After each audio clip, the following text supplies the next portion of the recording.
আক্রমণ করা হয়।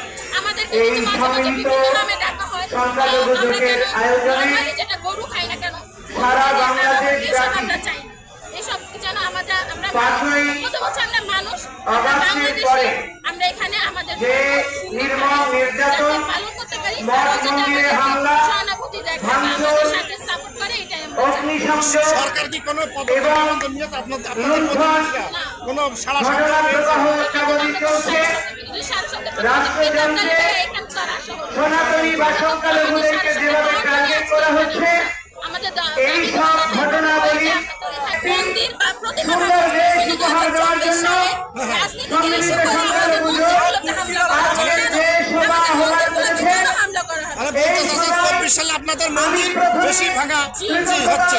স্মরণ করতে চাই সবাই জানতেছে, সবাই দেখতেছে। ডক্টর মহানন্দ ব্রহ্মচারীকে, 2024 সাল থেকে যিনি আমাদের প্রথম মন্দিরে দেশ